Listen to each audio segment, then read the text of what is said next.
après machin, c'est le meilleur des mondes. Alors, Roch, je te propose d'écouter François Hollande, cette fois-ci, qui est depuis 1 an et quelques semaines maintenant notre président de la République. Et voilà ce qu'il disait en université d'été au PS, c'était en 2008. Alors jamais la nécessité d'un nouvel ordre international n'a paru aussi nécessaire autour de 3 principes que nous portons depuis des années. Les socialistes, mais pas simplement les socialistes.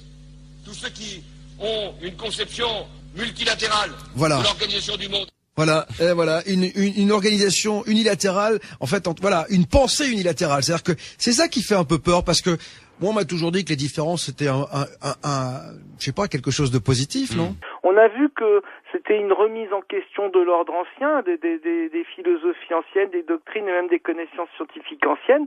Mais il faut aussi voir qu'il y a une nouvelle philosophie qui est derrière, qui a été aussi amenée, hein, donc celle du discours politique, mais aussi pour revenir au Bluebeam, un discours plus philosophique, plus religieux, qui va être véhiculé par toutes les idées New Age qui ont eu cours depuis 30 ans, qui se répandent à travers le monde, hein, à travers les continents.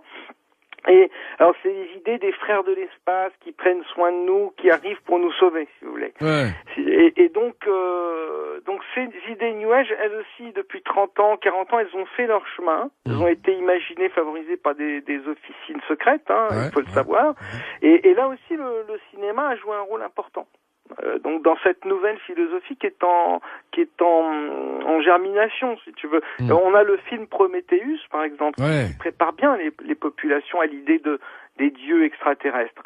Et voilà, même si dans le film, en l'occurrence, les extraterrestres sont des méchants, ce sera pas le cas dans le programme Bluebeam. Je vous conseille alors de voir ce film, qui est pas un très grand film, en tout cas, il est intéressant, c'est vrai, parce que il permet d'avoir une certaine philosophie. Alors, dans la deuxième phase de ce projet Bluebeam, révélé et répertorié par Serge Monas, qui a été le premier à évoquer ce Bluebeam Project, il y a quelque chose qui est assez déroutant, c'est la projection holographique. Et c'est pour ça qu'on a dit que la NASA pourrait être derrière également, ou en tout cas partie prenante de ce Bluebeam Project. Bien sûr, toutes ces agences-là, qui sont des agences militaires, la NASA, faut pas oublier quand même que 90% de ces opérations sont quand même des opérations militaires, sont partie prenante dans le programme Bluebeam. Tout ce qui est au plus haut niveau scientifique, c'est le programme Bluebeam. Elles seront en charge de ce programme.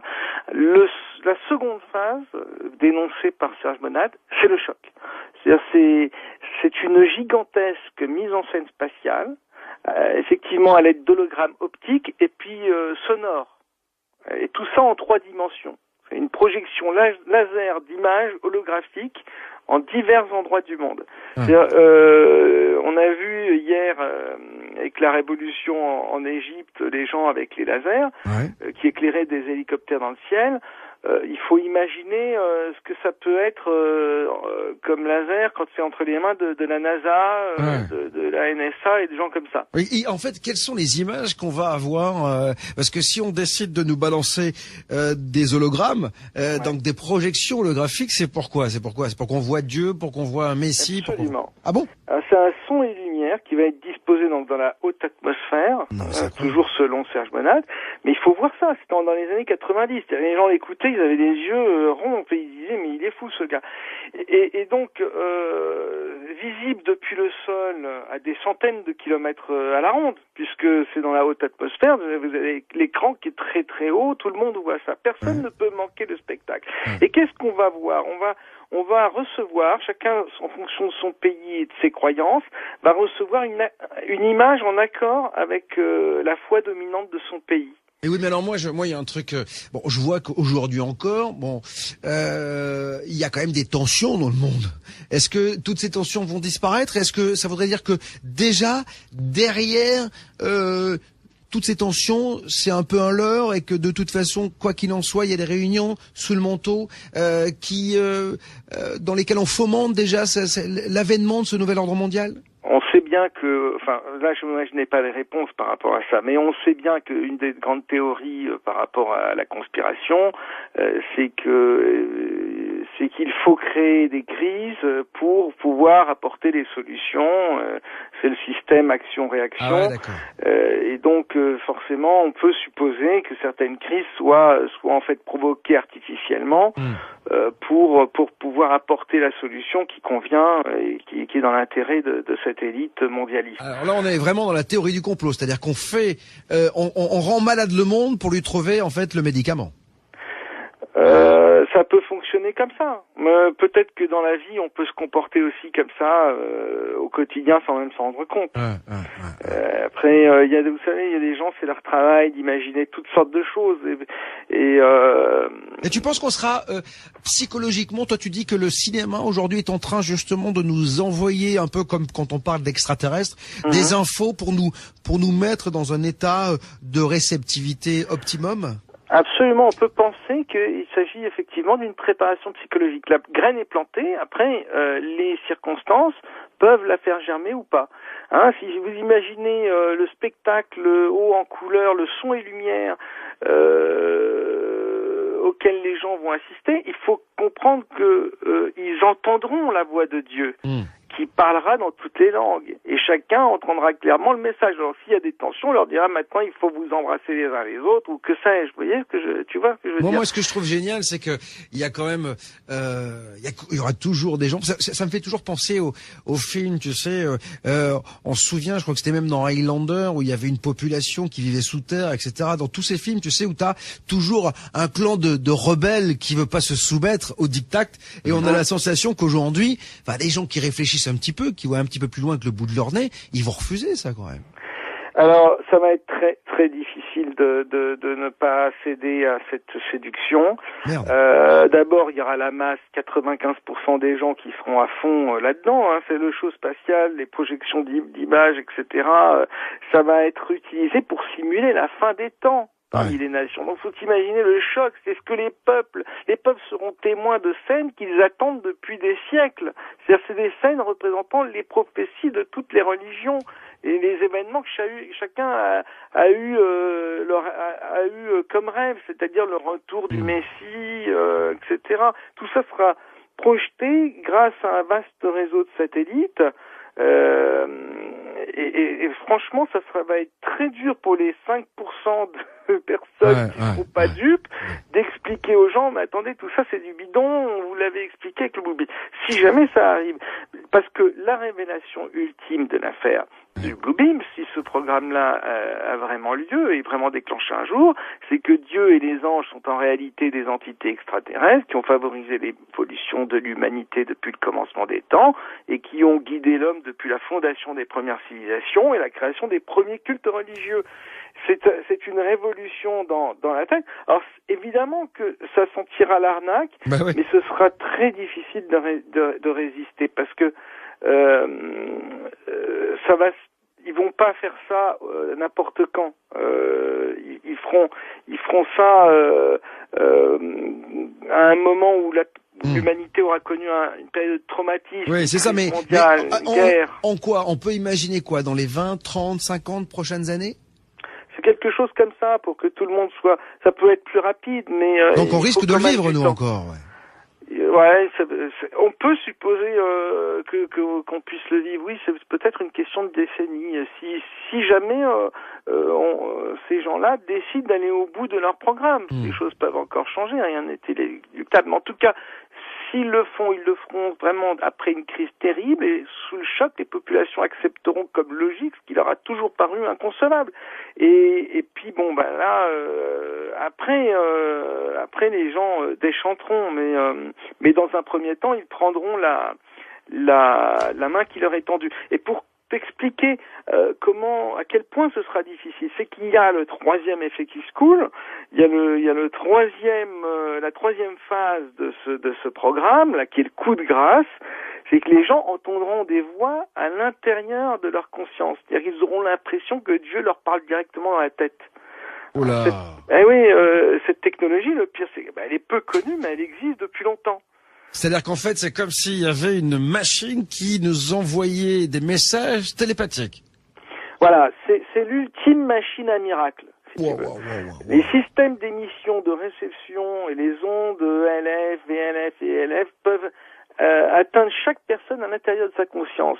Et donc la personne qui sera touchée par ce phénomène sera persuadée que c'est son propre Dieu qui lui parle et qui lui donne des ordres depuis les profondeurs de son âme. Va-t'en toi après lui dire, mais non, tu sais, c'est Bluebeam, c'est une connerie. Ouais, c'est ça. C'est flippant. C'était la caméra cachée. Et alors, donc tu peux faire entendre, comprendre des messages par audiogramme à pulsion micro-ondes auditives directement envoyées dans le cerveau. Tout ça, c'est scientifique, ça existe, ces expériences datent des années 70. Alors ça paraissait en 70 de la science-fiction, mais aujourd'hui, ça ressemble encore à de la science-fiction. Et pourtant, ces technologies qui sont peu connues sont entrées dans le domaine public. C'est-à-dire qu'on s'en sert même de façon ludique. C'est fun, c'est rigolo. Il y a des opérations publicitaires, commerciales, où tu as des passants qui passent sur le trottoir, ils sont tout un groupe, et la pub choisit un secteur de 30 cm, si tu veux, sur le trottoir. Il n'y a que la personne qui passe à cet endroit-là qui va entendre le message publicitaire. Pendant tous ses voisins, les autres, qui sont à 1 mètre de lui, n'entendront rien. Et le type entend ça à l'intérieur de sa tête. Hundreds of people in the valley say they are hearing voices in their heads. And those voices are being transmitted by microwave or other methods. Well, several viewers asked us to investigate what they call electronic harassment. KMIR 6's Angela Monroe joins us now with what she's discovered. Angela. Electronic harassment, synthetic telepathy, voice-to-skull technology. Chances are you haven't heard of these terms. But after searching the internet, I found dozens of websites dedicated to the phenomenon and several Valley residents who say they're victims.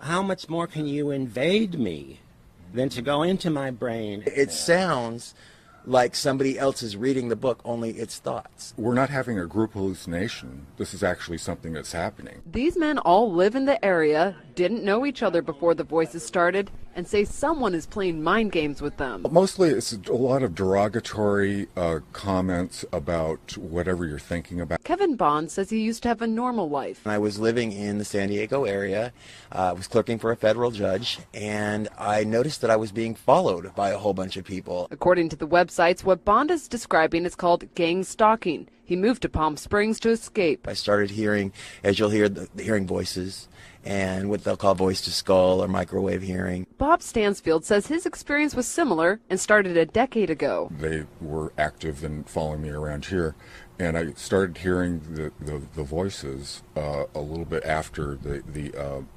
vehicular stalking. Randall Ringer says the voices started when he was undergoing chemotherapy. The first thing that was said was, Randall Ringer.